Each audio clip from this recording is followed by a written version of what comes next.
آپ کہیں گے کہ معرفت تقاضا کیا رکھتی ہے، پہچانتے کیسے ہیں؟ میری قوم کے بچوں یہ بات ذہن میں رکھنا کہ معرفت کا پہلا تقاضا یہ ہے کہ وہ دنیا سے بے نیاز کرتی ہے۔ کیا بات ہے۔ میری 22 سال کی خطابت میں مجھے ایک روایت نہیں ملی کہ سلمان نے علی سے کہا ہو کہ مجھے اچھا سا گھر بنوا دے، کیا بات، مجھے کمبر کی جائیداد دکھاؤ۔ یہ شاہی چھوڑ کے نوکریوں میں آئے ہیں، نوکری میں آ کے بادشاہی نہیں کی۔ معرفت کیا ہے؟ معرفت سمجھانے لگا۔ مجھے مدینے میں سلمان کا گھر دکھائیں، مجھے کمبر کی جاگیر دکھائیں، مجھے فضہ کے باغات دکھائیں، زمین پہ ان کی پراپرٹی دکھائیں، زمین پہ ان کا امام سے مانگنا دکھائیں۔ حضرت ابو ذر کا نام جندب بن جنادہ تھا۔ ابو ذر لقب دیا تھا رسول نے، ابو ذر، ذر کہتے ہیں دولت کو، دولت کا مالک۔ نبی نے کہا تھا ابو ذر، اور اپنا گھر نہیں تھا، اپنا گھر نہیں تھا۔ اور حضرت ابو ذر ایک دن مدینے کے باہر بیٹھے ہوئے اور ہاتھ میں ایک چھڑی پکڑی ہوئی ہے، اس کے ساتھ بیٹھے ہوئے 4 لوگ قریب سے گزرے، ان میں سے ایک نے رکے یوں حضرت ابو ذر کو دیکھا، کہنے لگا اسے مدینے کے لوگ ابو ذر کہتے ہیں اور اس کا گھر ہی کوئی نہیں ہے، کیا فائدہ ملا تجھے علی کو ماننے سے؟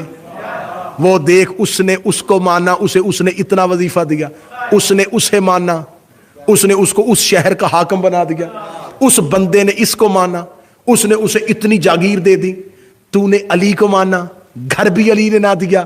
اتنا کہنا تھا، ابو ذر نے فوراً اپنی چھڑی کو اٹھایا اور اٹھا کے کہا مستغنب ولایت امیر المومنین السماء و جند الارض۔ علی نے ابو ذر کو اتنا غنی کیا ہوا ہے، جب چاہو اس چھڑی سے آسمان زمین پہ اتار لو۔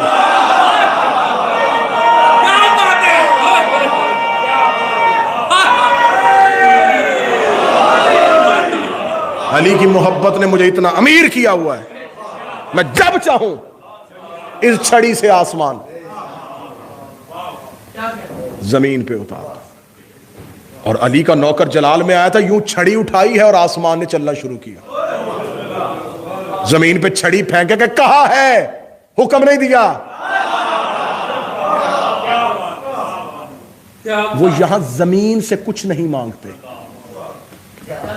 میں کربلا کی مقتل کا ضامن ہو کے کہہ رہا ہوں، 9 لاکھ یزیدیوں نے حسین کے نوکروں پہ پانی بند کیا تھا، ٹھیک ہے، نہ مانگتے یزیدیوں سے، نہ جاتے فرات میں کسی سپاہی سے پانی مانگنے، کسی ایک نے آ کے حسین سے نہیں کہا کہ ٹھوکر مار چشمہ نکال۔ مولا بند انہوں نے کیا ہے، تو نے تو نہیں کیا، وہ نہیں پلا رہے، تو تو پلا۔ اے فخر اسماعیل، وہ ایڑی رگڑ کے چشمہ نکال سکتا ہے، مار ٹھوکر، چشمہ نکال، پلا نوکروں کو پانی۔ انہوں نے حسین سے بھی پانی نہیں مانگا۔ معرفت دیکھو، حسین دیکھ رہے تھے کہ 3 دن میں کوئی ایک آ کے مجھ سے پانی مانگے، ایک نے بھی نہیں مانگا۔ یزیدیوں سے مانگتے تو وہ توہین تھی امام کے نوکروں کی، امام سے بھی نہیں مانگا۔ 3 دن بھوکے بھی رہے، پیاسے بھی رہے۔ آخری امتحان امام نے شب عاشور لے لیا، مولا نے کہا ان کو بہت بڑا ٹائٹل صبح ملنا ہے، انہیں کہا جائے گا ناصر رسول، ناصر توحید، اللہ کی مددگار، اللہ کے مددگار، انہیں کہا جانا ہے علیہ السلام۔ ایک دفعہ ٹٹول کے دیکھ لو، حسین نے کہا جنت دوں؟ انہوں نے کہا نہیں، جو امام سے جنت بھی نہ مانگے، یہ ہے معرفت کا درجہ۔ یہاں محبت ہے، معرفت نہیں۔ میں ہمیشہ ممبروں پہ کہتا ہوں، آج پھر دہرا دیتا ہوں، میں نے آج تک علم پہ چراغ منت کا دیکھا ہے، محبت کا نہیں دیکھا۔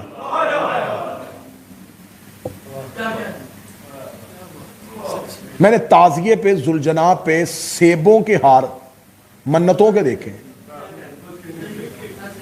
میں نے تابوت پہ چڑھتی ہوئی چادریں خواہشات کی دیکھی، تو ہم نے تو مانگا ہے, ہم نے تو مانگنے کے لیے ماننا ہے امام کو, دینے کے لیے تو ماننا ہی نہیں. پہلے معرفت پہ آؤ. معرفت بے نیاز کرتی ہے, چیزوں سے بے نیاز کر دیتی ہے. امام کو لالچ میں نہیں مانا جاتا. لالچ میں امام کو ماننا ہے تو صرف جاننا ہے, پہچاننا نہیں. وہ جانتے ہیں ہمیں کیا چاہیے, وہ جانتے ہیں ہماری طلب کیا ہے, وہ جانتے ہیں ہماری خواہش کیا ہے, وہ جانتے ہیں ہمیں کیا ہے. اپنی محبت سامنے رکھ کے یہ نہ کہو کہ یہ ہماری محبت پڑی ہے, یہ دے. یہ معرفت نہیں ہے. اب میں نے جو جملہ کہا تھا کہ 98% شیعوں کا یہ کہہ کے عقیدہ خراب کر دیا کہ تم امام سے مل ہی نہیں سکتے, ملاقات ہی نہیں ہے. میں اس پہ دلیل ایک آخری دینے لگا اور میں آج کی گفتگو تمام کرنے لگا ہوں. اللہ میرے بھائی نصر کے والد محترم کے درجات بلند فرمائے, اور اس مجلس کے طفیل آپ جتنے بیٹھے ہیں آپ تمام کے مرحومین کے درجات بلند. زندگی میں اگر امام سے ملاقات ممکن نہیں تو جو انسان جب مرتا ہے تو وہ امام کو دیکھتا کیسے ہے؟ یا تو پھر یہ عقیدہ کتابوں شیعوں کتابوں سے نکال دو کہ جو بھی مرے گا وہ علی کو دیکھے گا, مشرق میں ہو یا مغرب میں. تو جس نے زندگی میں علی کو نہیں دیکھا مرنے کے بعد کیوں دیکھا؟ انسان بھی وہی ہے, اعمال بھی وہی ہے, اب علی نظر کیوں آ رہا ہے؟ اس پہ دلیل دے دوں جی میں آپ کو کہ امام کو دیکھنا کیسے ہے, امام سے ملاقات کیسے. دیکھیں اگر آپ کے پاس ایک ڈیوائس ہو نا, ایک ریڈیو ہو, ایک ڈیوائس ہو, تو اس وقت پڑھے لکھے نوجوانوں سے میں مخاطب ہوں, اس وقت بہت سی لہریں جو ہیں اس وقت یہاں پر موجود ہیں, اور آپ چاہتے ہیں کہ آپ ان میں سے کسی ایک لہر کو کیچ کریں اور اس کی آواز کو سنیں. تو آپ نے اپنی اس ڈیوائس کی فریکوینسی جو ہے اس کو سیٹ کرنا ہے اس لہر کے ساتھ. جیسے جیسے وہ فریکوینسی سیٹ ہوتی رہے گی آواز کی ہلکی ہلکی جھلک آپ کے کانوں میں آئے گی. جو ہی وہ فریکوینسی پوری اسی نمبر پہ سیٹ ہو گئی آواز کلیئر آنی شروع ہو جائے گی. امام کی آواز موجود ہے, ہماری فریکوینسی سیٹ نہیں ہے.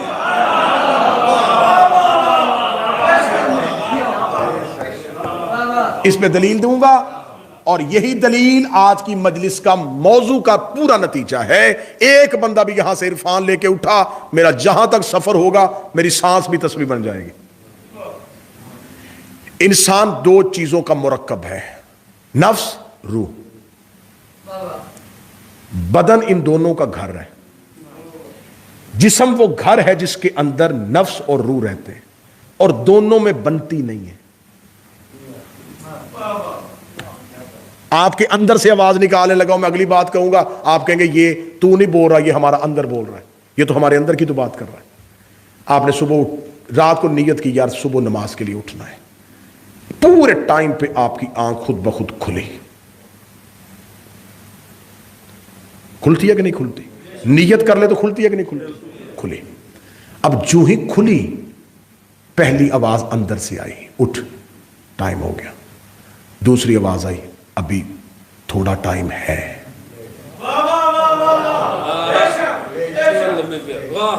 فوراً اگلی آواز آئی, پھر نیند آ جائے گی, پھر اٹھا نہیں جائے گا. پھر دوسری آواز آئی, نہیں اب اٹھ گیا ہوں. پھر اندر سے آواز آئی, اٹھ ہمت کر لے, پڑھ لے نماز, ٹائم جا رہا ہے. اگلی آواز پھر آئی, بستر گرم ہے. آج جسم میں ہلکی ہلکی درد بھی ہے. اور آخری تھپکی آئی, کل سے پڑھوں گا. یہ دو آوازیں کہاں سے آ رہی تھیں؟ ایک نفس کی تھی, ایک روح کی تھی. نفس کو شیطان کنٹرول کرتا ہے, روح کو امام کنٹرول کرتا ہے.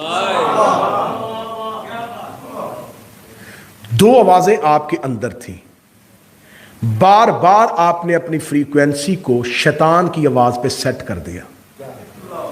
جب وہ اس پہ سیٹ ہو گئی تو یہ آواز آنی بند ہو گئی. جب وہ امام کی آواز آنی بند ہو جاتی ہے تو پھر انسان کو گناہ کرتے بھی خوف نہیں آتا, کیونکہ روکنے والی آواز ہی نہیں, وہ شرمندہ کرنے والی آواز ہے ہی نہیں. آواز وہی ہے جو طاقت دے رہی ہے, کچھ نہیں ہوتا, جوان آدمی ہیں, ہو جاتی ہیں, خیر ہے, بڑی زندگی پڑی ہے معافیاں مانگنے کے لیے. یہ آواز اندر سے یہ نفس کی تھی. میری قوم کے نوجوانوں، میری قوم کے بچوں، انسان کے اندر جتنی خواہشات پیدا ہوتی ہیں یہ نفس کی ہے. مولا علی سے کسی بندے نے کہا یا علی کو نسخہ بتائیں سکون آ جائے. فرمایا خواہشات تھوڑی کر. کیا نسخہ ہے؟ کیا نسخہ؟ بے سکونی آتی ہے خواہشات بڑھانے سے. آپ میں سے جتنے بیٹھے ہیں میرے بھائی ہیں، میرے بزرگ ہیں، میرے جوان دوست ہیں، پچھلے وقت پہ جائیں، ریوائنڈ کریں اپنی لائف کو، واپس جائیں. جب پاکستان میں تھے اور ویزا نہیں تھا اور ویزے کے حصول کی کوششیں کر رہے تھے، اس ٹائم خواہش تھی بس ویزا مل جائے، ایک دفعہ چلے جائیں، بس چھوٹی سی خواہش ہے، گھر اپنا بن جائے، گھر والوں کی زندگی سیٹ ہو جائے، بس اتنی سی خواہش، بس اور کچھ چاہیے ہی نہیں. وہ جو پہلی خواہش تھی وہ چھوٹی سی خواہش بہت سی خواہشات میں بدلی. کیا ملٹی پلائی ہوتی ہے. چھوٹا گھر نہیں، اب بڑا ہونا چاہیے. بڑا لے لیا، 7 والا پلاٹ بک رہا ہے. گاڑی چھوٹی ہے، بڑی ہونی چاہیے. دکان ایک ہے، 2 ہونی چاہیے. کاروبار بڑھانا چاہیے. یہ خواہشات تھی نفس کی. کچھ خواہشات وہ تھی جو ہمارے ساتھ جڑے ہوئے لوگوں نے اپنے مطالبات کی صورت میں ہمارے اندر پیدا کی. میں بالکل یہ 2 × 2 = 4 میں کوئی کتاب، کوئی تبا مصر تو پڑھ کوئی نہیں رہا. یہ تو آپ کا اندر پڑھ رہا ہوں، میں اندر پڑھ رہا ہوں، ہر ایک کا اندر پڑھ رہا ہوں، اپنا اندر پڑھ رہا ہوں، ہر ایک کا اندر پڑھ رہا ہوں. بہت سے ایسے مطالبات ہوتے ہیں جو ہماری خواہشات بڑھا دیتے ہیں. مثلا میں آپ کی معاشرے کی بات کر رہا ہوں، آپ جس معاشرے پہ رہ رہے ہیں، آپ نے کہہ دینا چلے بس اب سکون ہو گیا، الحمدللہ گھر ہو گیا، جاب ہو گئی، بن گیا اپنا، بس ٹھیک ہے. پیچھے سے کال آ گئی، وہ چاچے کے بیٹے نے 2 ایکڑ خرید لی ہے. 4 نہ ہو تو رہتی نہیں ہے یا نہیں ہے. ان کے پاس وہ گاڑی ہے، ہمیں بار بار تانے ملتے ہیں تمہارا بیٹا بھی یو کے ہوتا ہے، تمہارے پاس گاڑی بھی اچھی کوئی نہیں ہے.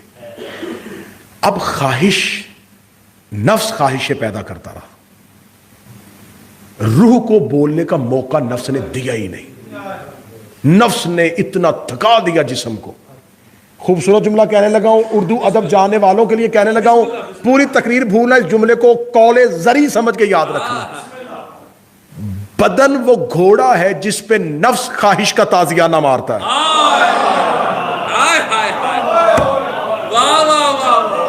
بدن سواری ہے جس پہ نفس سوار ہوتا ہے، خواہشوں کے چابک مارتا ہے.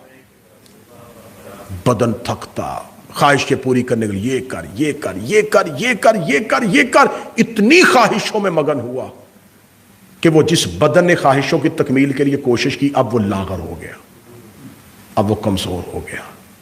اب زیادہ کام نہیں ہوتا، اب 8 گھنٹے جاب نہیں ہو رہی، اب گاڑی نہیں چلا سکتا، اب آنکھوں کی نظر ٹھیک نہیں رہی، اب بدن بڑا خراب ہو گیا ہے، اب نیند نہیں آتی، اب بلڈ پریشر کنٹرول میں نہیں رہا، اب ہارٹ کا مسئلہ ہو گیا ہے. اب وہ نفس جس نے بدن جوانی کے عالم میں دوڑایا تھا، وہ بدن تھکتا تھکتا تھکتا نفس کے سامنے گر گیا. اب نفس اس سے کچھ نہیں کہہ رہا اور وہ بدن بستر پہ بیمار پڑا ہے.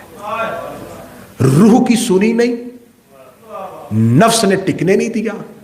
اینڈ کیا ہوا؟ کل نفس ذائقۃ الموت. وہ جس نفس نے ساری زندگی دوڑایا تھا وہ بدبخت مر گیا. روح نہیں مری، نفس مر گیا. نفس مرتا گیا، خواہشیں خود بخود مر گئی. اب وہ مرا ہوا یہ نہیں کہہ رہا مجھے بہتر جگہ پہ غسل دینا. اب وہ ایک بے جان گوشت کا ٹکڑا ہے. امیر سے امیر بندہ بھی مر گیا تو میں نے آج تک کوئی ایسا واقعہ نہیں سنا کہ اسے گھر کے بیڈ روم میں اس کے اپنے بیڈ پہ غسل دیا گیا. وہ جس نے ساری زندگی کمایا تھا اس کے غسل کے لیے پھٹا مسجد سے آتا ہے، اور وہ مسجد میں اس نے دیا ہے جس نے باپ کے نام پہ خیرات کی ہے.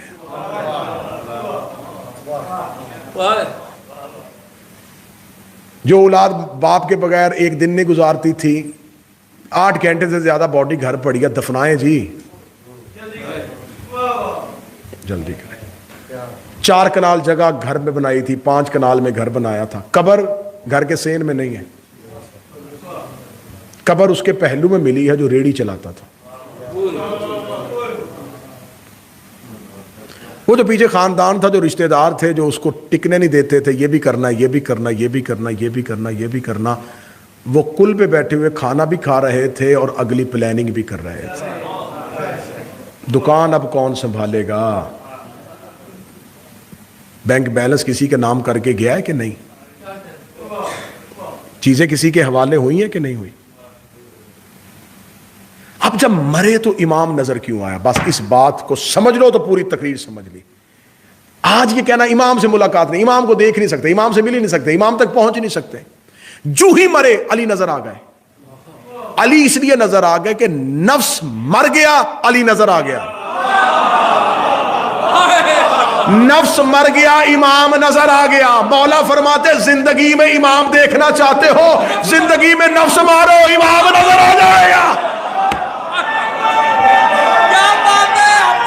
مولا حسین نفس مارو، امام نظر آ جائے گا۔ اس کا مطلب ہے کہ امام اور ہمارے درمیان جو پردہ ہے وہ نفس کا ہے۔ بہت ہی خوبصورت بات۔ نفس ہمیں امام کو، جس نے نفس مارا تھا وہ امام دیکھ رہے تھے اور دیکھ رہے ہیں۔ جن کے پاس خواہش نہیں ہے، جن کے پاس نفس مر چکا ہے اور صرف بدن میں روح زندہ ہے، ایسے افراد زمین پہ موجود ہیں۔ میں ان کو جانتا بھی ہوں جو اپنی روح کو جب جی چاہے نجف لے جائیں۔ اسے کہتے ہیں طی الارض، زمین کے فاصلے سمیٹ لینا۔ کیسے ہوتا ہے میں بتا دیتا ہوں، فارمولہ دیتا ہوں۔ آپ سوتے ہیں، سوتے ہوئے آپ نے خواب دیکھا کہ خواب ہے ایک بازار میں آپ دوڑ رہے ہیں اور کوئی شخص آپ کے پیچھے لگا ہوا ہے۔ تھوڑی دیر بعد آپ کی آنکھ کھلی تو آپ کا سانس پھولا ہوا تھا، ہے کہ نہیں ہے یار؟ بولے تو صحیح ہوا۔ سانس پھولا ہوا، دل کی دھڑکن تیز، ہارٹ بیٹ تیز ہے، گلے میں پیاس لگی ہوئی ہے، تو آپ تو بستر کے اوپر لیٹے ہوئے تھے، دوڑے بھی نہیں۔ بدن پہ یہ ہارٹ بیٹ تیز کیوں ہوئی؟ یہ سانس کیوں پھولی؟ پیاس کیوں لگی؟ اس کا مطلب ہے کہ جب بدن سو گیا تھا روح نکلی، روح نے جو کیفیت لی وہ بدن کو دے دی، اور جیسے ہی روح بدن میں واپس آئی تو وہ کیفیت ساتھ لے آئی، آنکھ کھلی اور وہی کیفیت زندہ ہو گئی۔ اس کا مطلب کہ روح جب چاہے بدن سے نکلتی ہے، جب چاہے بدن میں آتی ہے۔ جب انسان سوتا ہے تو روح جاتی ہے۔ آپ نے جو دن بھر میں سوچا ہوتا ہے روح اس کے مطابق تعاقب کرتی ہوئی وہی کیفیت آپ کو لا کے واپس دیتی ہے۔ تو جس کو روح پہ کنٹرول آ گیا اس کا جب جی چاہے روح کو کہ چل نجف چلنا ہے، چل مجھے کربلا چلنا ہے۔ لہذا اگر امام کے ساتھ فریکوینسی سیٹ ہو گئی تو امام کی آواز آنی شروع ہو جائے گی۔ اس پہ اگلا جملہ بڑا اچھا دینے لگا ہوں، پورے کوفے کی فریکوینسی سیٹ نہیں تھی، حبیب سن رہے تھے۔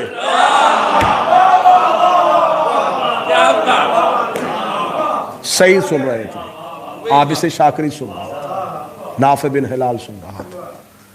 اس کا مطلب یہ نہیں ہے کہ امام سے ملاقات ممکن نہیں، ملاقات ممکن ہے، لیکن ملاقات کا طریقہ ہونا چاہیے۔ اس کے لیے 2 چیزیں ہیں، ایک تو معرفت امام ضروری ہے اور ایک نفس کو مارنا۔ جب تک تسکین نفس رہے گا تب تک قرب امام حاصل نہیں ہوگا۔ دونوں چیزوں میں سے ایک راضی کرنی ہے، یا نفس راضی کرو یا امام راضی کرو۔ اور علی وہ امام ہے جس نے اپنا نفس ہی توحید کو بیچ دیا۔ وَمِنَ النَّاسِ مَن يَشْرِي نَفْسَهُ ابْتِغَاءَ مَرْضَاتِ اللَّهِ، اور انسانوں میں ایک ایسا بھی رہتا تھا جس نے اپنا نفس ہی توحید کو بیچ دیا۔ اس نے کہا بار بار مجھے نہ بتا یہ کرنا ہے یہ کرنا، رکھ ہی تو جو چاہے، علی کرے گا وہ۔ جب علی نے نفس ہی بیچ دیا تو اب یہ سوال بنتا ہی نہیں کہ علی نے تلوار کیوں نہیں اٹھائی۔ علی فلاں سے کیوں نہیں لڑا، علی نے یہ کیوں نہیں کیا، علی کا نفس اپنے پاس ہے ہی نہیں. سوال یہ کرو اللہ نے موت کیوں نہیں دی، اللہ نے اسے مارا کیوں نہیں؟ کیونکہ علی کا نفس اللہ کا نفس ہے، علی ہے نفس اللہ. اور یہ کائنات میں واحد ہے جو ایک وقت میں نفس اللہ بھی ہے اور نفس محمد بھی ہے.